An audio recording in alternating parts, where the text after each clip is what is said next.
Thank you all very, very much. It's really nice to see you this evening, and thank you for bearing with us with the tech. But I'm delighted to be here and to give this public lecture called Class Dismissed, which is part of the John Hamilton lecture series. I'd like to extend my gratitude to the University of Liverpool and also to FACT for hosting this event. Personally, I feel really honoured to be with you all this evening, for the opportunity also to return to Liverpool, which is a city that I love and lived in for 5 years and miss very much. So thank you very much for the invitation, and it's really nice. It feels a little bit like being at home, despite the Yorkshire accent. What I want to do to begin is to pay a brief but important tribute to John Hamilton. His commitment to advancing both scholarship and public understanding in relation to culture, particularly, I think, through research that explores social and cultural identities, is inspiring, and I think it continues to inspire. Hamilton really understood the power of the media, not just as a sort of mirror, if you will, but as a tool capable of challenging inequalities, bridging divides, and also creating a greater understanding among us all. This commitment to socially relevant research feels, I think, especially pertinent this evening as we sort of turn our attention to class inequalities behind the scenes of British film and television production. So over the next 50 minutes / an hour, I'll try and be a bit quicker. I know we had a slightly delayed start, but over the next 50 minutes or an hour, I'd like to explore together the socio-economic inequalities that continue to shape British television and film, focusing specifically and particularly on the barriers individuals from working class backgrounds face in terms of both on-screen representation and particularly behind the scenes roles. So together we'll examine how these industries shape narratives, influence cultural even perceptions, and we'll also discuss structural changes, the structural changes that are needed to make film and television truly inclusive. In terms of the structure of today's session, I've sort of split it into four segments. So I'm going to start with a little segment on class representation on screen, and then I'm going to move to behind the scenes for the second segment. The third segment, I want to talk a little bit about stats. It won't be too long, I promise, and also a little bit about my current research. And then for the final quarter, I'd like to talk about a sort of vision for the future. Okay, so let's make a start. Okay, so I want to start on a positive note with a few personal reflections on some of the film and television texts that I grew up with. Now, in the 1980s, before the advent of streaming, and of course in the decade that Channel 4 was founded, 1982, class representations and specifically on-screen representations of working class families and of working class communities seemed, at least to me, aplenty. I absolutely loved watching Children's Ward, created by Paul Abbott and Kay Mellor. I loved watching soap operas, including EastEnders. It was the era of Ange and Dirty Den, like that Christmas special, you know, just absolutely blew me away. I think still does. And of course, Coronation Street and also Brookside. But we had Alan Bleasdale's Boys from the Black Stuff. That hit our screens in 1982. RTV aerials brought us Heidi High, Only Fools and Horses, The Young Ones, Auf Wiedersehen Pet, Carla Lane's Bread.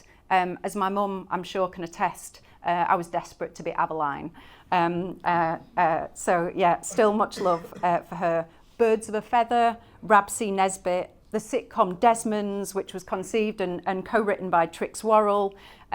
So we had this fantastic, at least in my memory, collection of television programmes. In terms of film, we had the terrifying Threads, set in Sheffield and written by Barry Hines. The 80s also saw the release of Rita Sue and Bob 2, which of course was directed by Alan Clark and set in my hometown of Bradford. That came out in British cinemas with its attendant tagline of Thatcher's Britain with her knickers down. And then, of course, the amazing Shirley Valentine from 1989. That was the talk of the town and the talk of the nation. As we moved, I think, into the 1990s, the big screen brought us other texts. So it brought us Nil by Mouth, which was incredibly powerful. East is East. I mean, what a phenomenal film. The Commitments, Train Spotting, Bargee on the Beach, The Full Monty. I mean, these were phenomenal texts. On TV, we were gifted with Kay Mellor's TV series, Band of Gold. Again, seeing your own place, your own home represented on screen is really, really powerful. The ever fascinating Cracker, Victoria Wood's Dinner Ladies, and perhaps, I changed my mind, my all-time favourite, The Royal Family, written by Carolina Hearn, and of course Craig Best. Now, my point, I think, in naming these various films and TV shows isn't simply nostalgia. What strikes me now, as I look back on that sort of lineage, is how much of who I am and how I understand the world was shaped by what I was able to see and what I was able to hear. Because, as the cultural theorist Stuart Hall argues, television and media do not just reflect the world. They're not just a mirror. They actively shape it. They shape our imaginaries about what we can be, what the world can be, and who indeed we are and who others are as well. On reflection, what I think I find most striking about these TV shows and these films that I've mentioned are the ways in which, for the most part, working class life was represented as normal, as both challenging and as joyful, rather than being aestheticised as or in some sort of mode of crisis, as something to be escaped. At the turn of the millennium, especially on television, representations really began to change in quite significant ways. We saw the advent of reality television and shows like Big Brother. They became national talking points. Following the financial crisis in 2008, the television industry moved toward what Louis Staples talked about in The Guardian as credit crunch commissioning, and moved to a target of the supposedly undeserving poor. So Staples wrote at the time, and I think this still is really powerful, Channel 4's Benefit Street is an example of credit crunch commissioning that furthered a mood of resentment while shrewdly advancing political narratives surrounding economy. The 2014 docu-series followed residents of James Turner Street in Birmingham, where 90% of residents claim benefits. Many showed little motivation to seek employment and some engaged in criminal behaviour. Benefit Street enraged many on the left, who branded it exploitative poverty porn. With the Conservative Party pursuing an austerity programme of cuts to public spending, while the right-wing press hammered the message that Brits should live within their means and be strivers, not skivers, the programme's cast were perfect targets for vilification. What followed, driven really by a political economy, was a raft of similar shows. Undercover Benefits Cheat, Benefits Brits by the Sea, On Benefits and Proud. There are literally so many. I'm not going to name any more, but that list goes on. While understood in maybe quite a public way as reality television, these shows, of course, like all of television, were highly constructed and edited, and they framed their participants in very specific ways. Those shows did cultural work and political work and divisive work. And while thankfully perhaps those types of shows are not as prevalent on public service broadcasting television today as they were at that particular moment in time, I think they still garner viewers. But what else do we see on television. What's the good news? I'm gonna go back to the good news. What's the good news about class and television? Where are we now? Well, the last few years have brought us some absolutely outstanding television drama, including Ronan Bennett's British crime drama, Top Boy set in Hackney, Russell T Davies's It's a Sin, about 5 friends whose lives are sort of tested as they grow up under the shadow of AIDS and HIV. Jimmy McGovern's mini-series Time, both series of which were just absolutely phenomenal and follow the fictional lives of inmates and staff in the prison service, essentially. The TV drama Help, which is set in a fictional Liverpool care home in the early stages of the global pandemic. Happy Valley, Sally Wainwright's British crime drama set and filmed in the Calder Valley in West Yorkshire. I May Destroy You, a comedy drama written, co-directed, exec-produced by Michaela Cole that focused on this young writer, Arabella. Derry Girls, a British period sitcom set in Northern Ireland, created and written by Lisa McGee. We Are Lady Parts, a sitcom about a group of Muslim women who create a punk band. It's amazing. Mr. Bates versus the Post Office, written, of course, by Gwyneth Hughes, chronicling, of course, the crime, really, and dramatising the British Post Office scandal. And Sophie Whelan's sitcom Alma's Not Normal. And currently, series 2 of Alma's Not Normal is airing on Channel 2.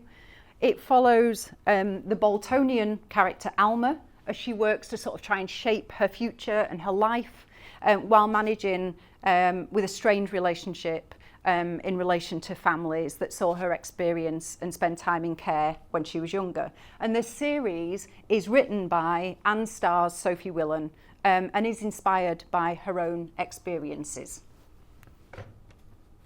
A really brilliant early career scholar, Dr. Laura Miner, who works at the University of Salford, has written about Alma's Not Normal, noting a scene from the first series that I'd like to share with you in just a moment. But before I do, I just want to give you a little bit of context for this scene. So if you've not seen it, we're going to meet Alma, who's in this beautiful pink jacket here. Alma, in this clip, is on her way. She's riding a bicycle to her acting class in Bolton.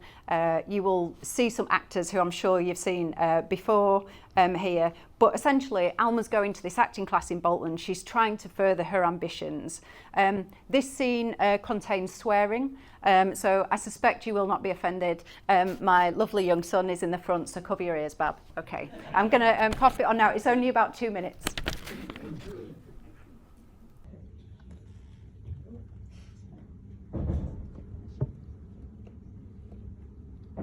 I've already said, I've not committed the murder. For God's sake, Brian, just take Scottish off your CV. Right, moving on. No, have you seen this? Big news. The theatre company is looking for dynamic talent. That's you lot. Yeah? To join their production for a national tour for 6 months. Particular focus will be on BAME. Your time has finally come, Brian. Just don't do Scottish. And working class. All here. Especially you, Tina. You what? Oh, come on, Tina, love. Who are you kidding? You're rough as a dog's bollock. For whatever reason, who knows, working class people are in fashion now. We like an exotic fruit. So, juice that motherfucker, kids. Juice it.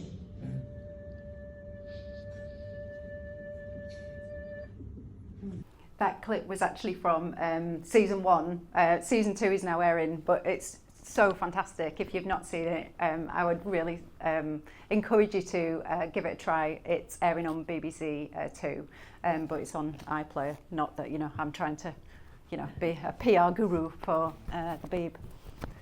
Okay. Woohoo! Yes, amazing. Thank you. The tech just doesn't like us tonight, does it? Okay. So there are some truly amazing scenes throughout the two series of Alma's Not Normal. But what I particularly wanted to introduce, I think, an evidence through showing that clip was the way in which identity characteristics, and here in particular social class, are recognised to come into and go out of fashion on screen, and the way in which the show's creator and star critiques this. Now, I'm absolutely not arguing that we should see less working class actors on our screens, but instead I wanted to draw on the creative talents of Willan herself to point to the ways in which fashions or trends for visibility in relation to particular and specific characteristics, such as class, actually obscure real structural change that's focused on creating a fairer future in which people of all socioeconomic backgrounds, all people can get a fair go, an equal opportunity to shape public stories, to be seen, to be heard. Okay, so moving on to part 2 now. So in the second part of this lecture, what I want to do is bridge from that clip of Alma's Not Normal to thinking about the experiences of those behind the scenes of film and television. Now, Sophie Whelan, who plays Alma, a creative who, as I say, has sort of almost burst onto the scene in lots of ways, has spoken about the ways in which she found that her background caused her to encounter pretty significant barriers to entry in the television industry. In fact, Willan's talked about the fact that she couldn't enter the TV industry until she received the Carolina Hearn bursary to develop a comedy script for the BBC. And that bursary is part of an outreach scheme designed to support new sort of comedy talent. That's amazing, but how many more Sophie Whelans are out there trying to get in? What stories are we losing out on? And how many people essentially who are already underrepresented, or perhaps more accurately, structurally excluded, are being pitted against each other to try and achieve a particular prize or a particular bursary so that they can show their skills, show their creativity, so that they can try and share their stories. It's really difficult. Schemes and outreach programs are absolutely crucial in an industry that's incredibly unequal, but there's also, I think, an important role to play for us to think about the ways in which those schemes might also prevent structural change. But this is something that I'm going to pick up on in a little bit. One major issue with the UK film and television industries is that their remits of inclusivity and diversity are basically enacted in ways that we might align with perhaps a shop window, right? So the industry showcases diversity in front of the camera, in front-facing roles, on-screen roles, but inequalities behind the scenes in terms of the people who are working in film and television remain absolutely and utterly entrenched. So we get a totally different shop window than actually what we get indeed in the shop. So while we might see increased representation on our screens, increased diversity, that doesn't, on the whole, accurately reflect who actually gets an opportunity to commission, who gets an opportunity to tell stories, who gets an opportunity to produce stories, or who gets to make decisions about what goes on air. True sort of inclusivity, if you will, would mean that those from various backgrounds, including working class, regional and minority communities, have equal representation or minimum proportional representation, voices and agency in decision-making roles within the industry, and that's certainly not the case at present. While it's part 3 of the lecture where I'll go on to sort of look at some statistics, right now what I'd like to talk to you about and share with you are some practice-based, research-led films that I made with the support of some amazing screen industry creatives and the Leeds-based independent production company Canda, and this was in 2020. So essentially what we made together was a series of short films. There were 12 short films in all, and they sort of came under the title of Industry Voices. It shouldn't quite look like that, but that's fine. Okay. So I developed this series through the huge generosity of people working in the screen industries, behind the scenes mostly, who trusted in the team to share their stories of working behind the scenes in the screen industries. And this film series was funded through a research project called Sign, which I was attached to at the time. I want to show you a really brief short trailer for that film series now, and then in just a little bit we're going to watch a little bit more from one of the films in that series. But I want to show you this this trailer so you sort of get a flavour of some of the amazing contributors' stories, and I'll go on to talk about why they're important as well. Just know, when you do us wrong, you might trend. That's it. I've just had someone feed back on you and say you're very northern. What does that mean? I was slightly in front of my colleague and he said, "Oi Rosa, get to the back of the bus." I don't wake up every day thinking about being working class. Do you think posh people wake up thinking every day about being posh? Suddenly felt very aware of my race. Felt like I was walking around with a label on my head. Being a mother and being in this industry, you could just laugh, to be honest, because it's like, what's the point? There are glass ceilings that are piled upon glass ceilings, especially if you're not white, straight male. I'm not pretending to be somebody else anymore just to fit in. I could draw a very straight line between having spoken up about things and then no longer having a job. Yes, you can look fine on the outside, and yes, you can look normal, but actually behind the scenes and personally and privately and domestically, you can be struggling. People would make fun and be nasty about them. In fact, one person said my food smelled like dog food. Okay, so that was a trailer for Industry Voices, and we're going to watch a little bit more from one of those films shortly. But I wanted to say that these films were directed by Sally Ogden, who is a working class Bradfordian filmmaker, and they were exec produced by myself and Anna Hall at Canda Productions. The participants, the contributors, were absolutely and utterly at the heart of these films. The films would be nothing, absolutely nothing without them. But I think it's maybe useful to just say a little bit about what we set out to do when we were trying to create this research-led film series. So one of the things that we really wanted to do, particularly myself, was to work with the industry, essentially, to create a series of research-led films for the industry. Primarily, I really wanted to centre lived experience.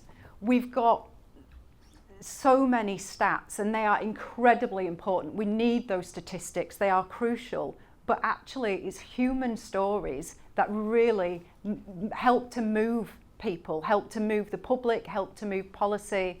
And I'd spent many years looking at stats and was like, these stories are so powerful. These are people who are normally telling the stories of other people. It seems really, really important that there's a space where they can share their stories. Because of the remit of that particular research project, this talk today is obviously about film and television, but this particular project that the films came out of looked at film, television and also games. So it was very much around those sort of three screen industries. And again, because of the remit of that particular research and those collaborations, half of the contributors in relation to Industry Voices were from Yorkshire and the Humber, because again, that was a particular regional area we wanted to focus on, and the other half of the contributors or participants were from the sort of wider ecosystem in the UK. There were 5 key things that, or themes, or characteristics, aspects of identity that we really wanted to sort of draw out and ask people to sort of reflect on in these particular films. And they were social class, race, gender, disability and region. But one of the key things that we also really wanted to do, and we would talk very much to the sort of contributors about this, was to really sort of recognise and help people to understand the intersectional barriers that people face. We're not single identity people, you know, we have all sorts of facets and characteristics, identity characteristics and markers that are associated with us. So in these films, for example, you know, we're thinking about the ways, one of our contributors talks about, you know, the fact that she is a mixed race, working class woman from Wales, and she talks about the way in which those barriers intersect to create, you know, those identity characteristics intersect to create even more significant barriers. So she's not just fighting one thing, she's fighting four, and they're sort of, you know, layered together. So we really wanted to surface that through the films. And then we also wanted to, I suppose, engage in national debates and with groups and campaigners. So, for example, with the Social Mobility Commission, with the TV Coalition, with Raising Films and Be Inclusive.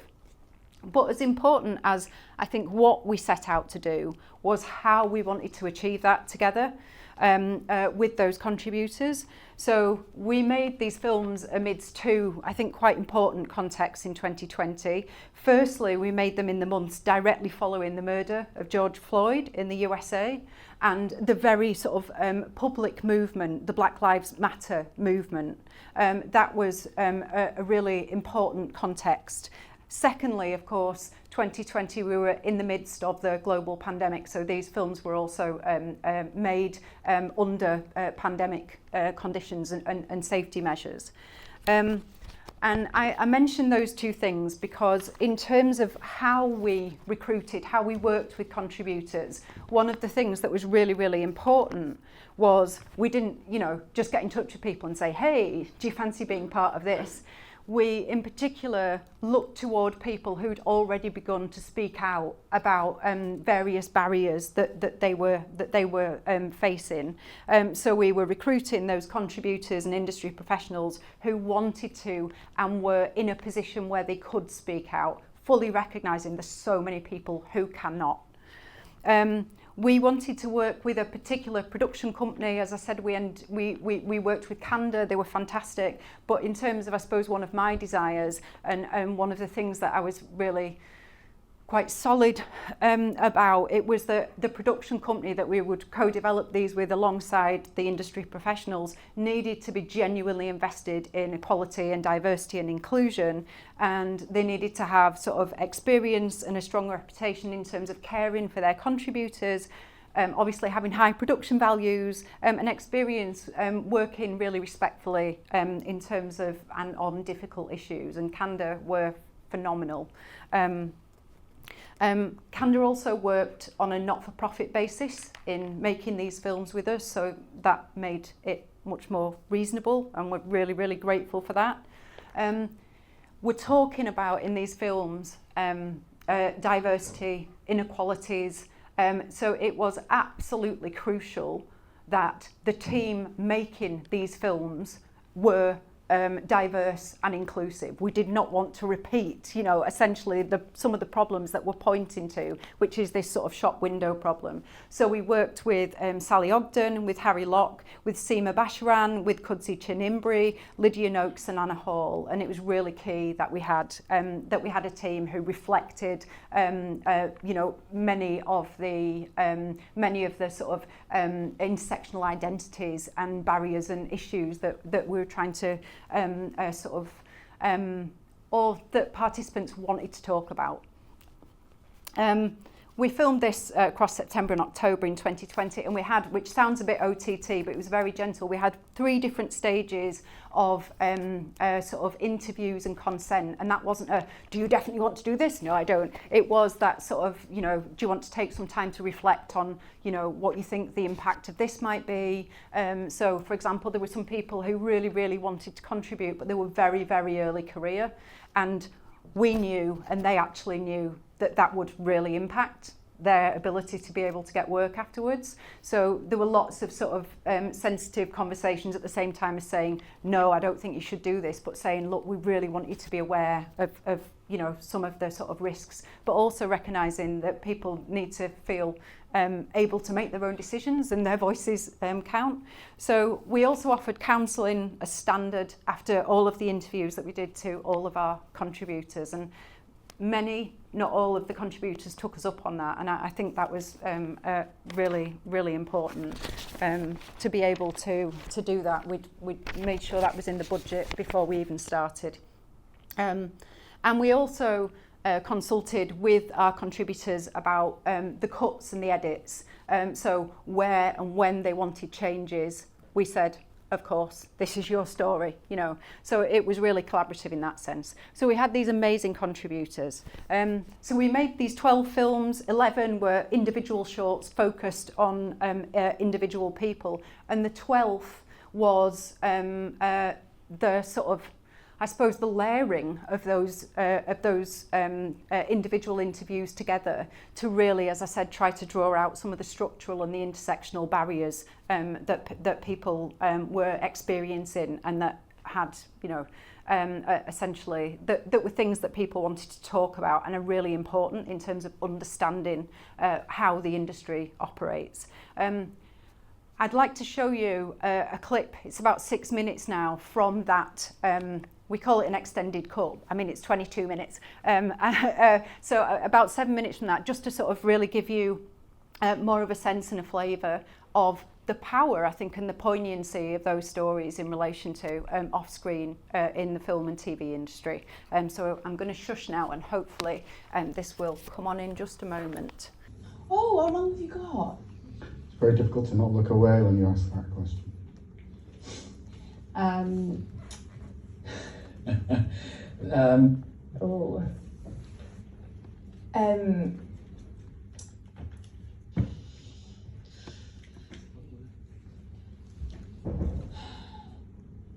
You constantly want to be funded, you constantly want to be respected, you constantly want to be working, and all of those three things you're usually not, or it feels like that really. We're still rife with people getting jobs on a nod and a wink, and I think that has such a stifling effect on diversity and equality. I do feel like the industry expects a specific type of person that I'm not. What makes me angry is that we're having to have these conversations. Why is representation such an issue for people to understand? My biggest issue with the TV industry is that it's not inclusive. We're the media. We are meant to represent the country, and as far as I'm concerned, the people making TV really don't match the people who are watching it. Did you say that if you're black, you have to be, you know, twice as good? I've always had to work so much harder and always had to be excellent, nothing less than. I don't want anything extra for me, but I feel like I have to work twice as hard. You end up having to make sure that you don't make mistakes. You need to work harder, you need to be better than everybody else in there. Straight away you are seen as this, you're just not white. You have to work 10 times harder. I don't want to pass down advice to another generation to tell them that they have to work twice as hard to get half as far. When you're from a working class background and you're starting out in TV, it's quite unforgiving. I thought people could see my poverty. Having kind of navigated myself for 30 years with the industry, I've got used to the fact that there aren't many working class people in the industry. It's not always being easy, being very working class, but trying to fit into a very middle class world. Sometimes I feel really inadequate when I'm in situations because although I'm an intelligent woman, my life experience is different from others. The things that I enjoy are different from others. So if we're having a group conversation and they're talking about really highbrow things that I didn't access as a child, or like networks I didn't access, I find that quite intimidating. I think I felt a lot of shame about who I was, being working class, coming from a family where, you know, my parents didn't speak English. I think I did pretend to be someone I wasn't for a long time. You know, you could throw a stone at Broadcasting House and you'd have a hard time meeting somebody working class who, you know, wasn't behind a desk. I do get notes back wonderfully authentic, and you still live in the north. How marvellous. It's a competition, really, for space, for storytelling, and I'm not sure that the working class are winning, really. Everybody said the same thing, which is you will not get work in Yorkshire, because I don't think people consider regional work to be real work. Just being back in Hull now, you feel it, the poverty of ambition because of where you are. You never really believe you can get out of that factory, you never really believe you can get out of that city. It's not always easy being regional and northern and having a very northern accent. I definitely feel like I have received a regional battle and thought to myself, maybe if I just learned the London accent. I feel like I'd be way further along in my career right now if I had a London accent. It's definitely difficult to get your foot in the door. It's more if you know someone who can get you in. Especially in this region, I've said before that we're at least 20 years behind. If we don't start working urgently, then it's just going to get worse. I think mental health has been something that I've struggled with when I'm out of work and when I'm chasing my next contract. That's always been really hard in the sense that if I didn't have that focus, if I didn't have that routine, I'd develop OCD. It's something I never spoke about. Like, I've never spoke to my colleagues about it. My boss knows because she's always backed me. I just saw it as yet another weakness that was better to hide. Right now, I am technically a freelancer. It does weigh heavily on you mentally. It's very isolating. You can feel very alone. It's a pick me situation, it's a please pick me situation in the media industry, and that can be very, very taxing. And of course, it affects your mental health and makes you worry. Not to feel like you can speak to someone about what's really going on, you know, what you're going through personally is really difficult, but that's what this system is like. It doesn't allow you to be vulnerable. The biggest challenge for me in my industry, if I'm going to be totally honest, has been being a working mum. That has been by far the biggest challenge. Family means everything to me. Like, I'm a single woman of 4. I can't build our wealth. I can't do the things other people do. Like, we can't go on holiday. You know, we can't go shopping. Just basic things like that. Being a mother and being in this industry, you could just laugh, to be honest, because it's like, what's the point? And I know that might sound really negative, but a lot of jobs are full time. Once you start to have a family and then you try to do that kind of job while juggling childcare and all of that kind of stuff, it's difficult and it is a pressure. I don't want to be strong. I don't want to be a strong single black mother. I don't want to do that. I want to be very weak and cry. I worry about being stereotyped all the time. It's always there. I've grown up with it. So there's so much more that I would love to say about those amazing contributors and about those films, but I know that time doesn't permit, so we can always come back to that in the Q&A. I think I'm going to go to section 3 and then we'll head toward the finish line.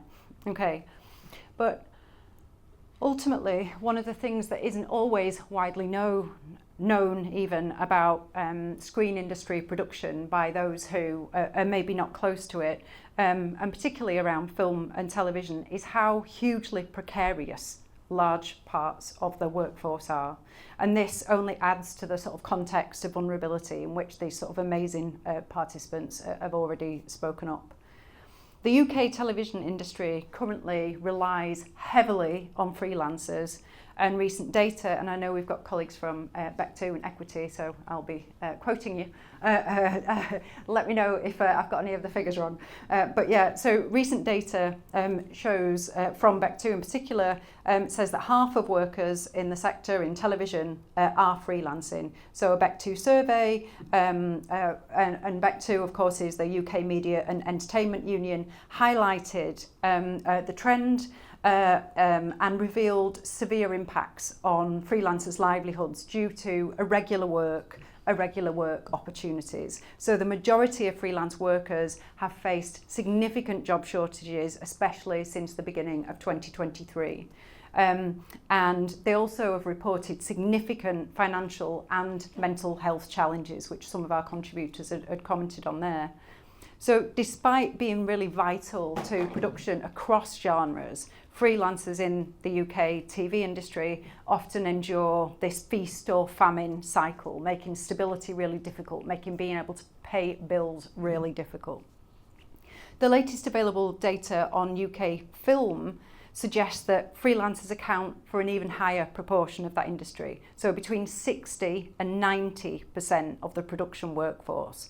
and that is slightly dependent upon specific subsectors and on points in the production cycle. But that high percentage really reflects the industry's sort of project-based nature, where work is often organised around particular projects and temporary short-term contracts rather than, of course, permanent positions. Okay, so recent research, so this is research from 2024 by the UK's Creative Industries Policy and Evidence Centre, commonly known as PEC, and this research was led by Heather Carey and Dave O'Brien, has revealed, or at least confirmed, really striking disparities in social class representation within the UK's television and broader screen industries.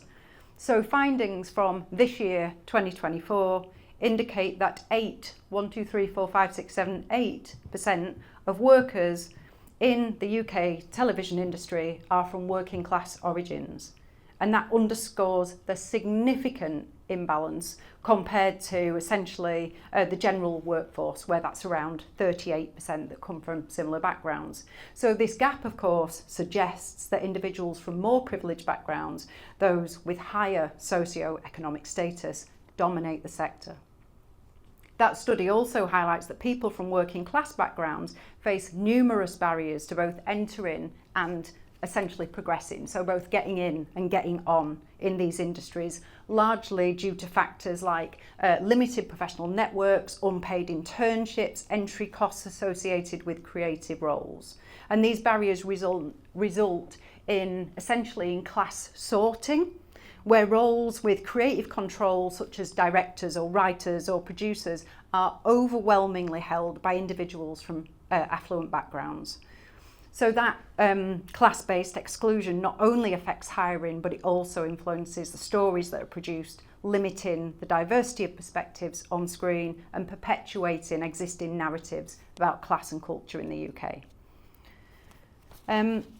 Around a year before this PEC research came out, I started working with, or continued working really, with Dave O'Brien, who was one of the authors of this PEC report, and Laura Miner, who I previously mentioned, to put together a application for a research project. And this research project is called What's On, and it's about class in the television industry in the UK.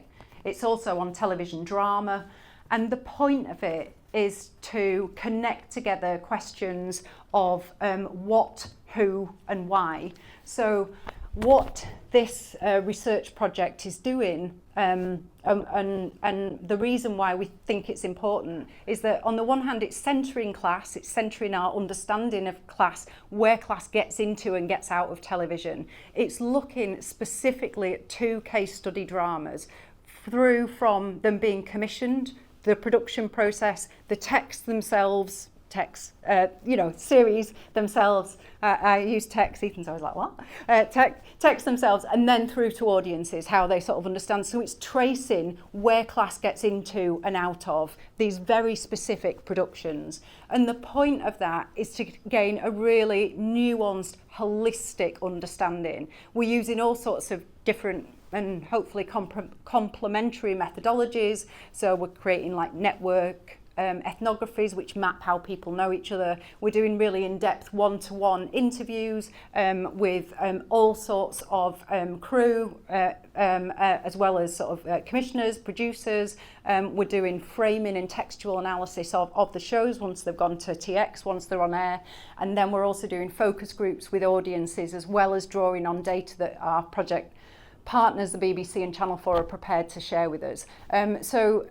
That project was very gratefully funded by the Arts and Humanities Research Council. It started just under 12 months ago and it lasts through to 2026. I think there's a lot at stake in that work, and I think it's really important. And I think it's important because our understanding, that nuanced, in-depth understanding of where those pinch points are going to be absolutely integral to thinking about structural change within the industry, actual changes to policy as well as to sort of practice. But also because the project is intersectional, and up to now, which seems to blow my mind, there has not been a UK research project that has connected those three things together and had a class and intersectional sort of focus. So yes, it's sort of early days in some senses.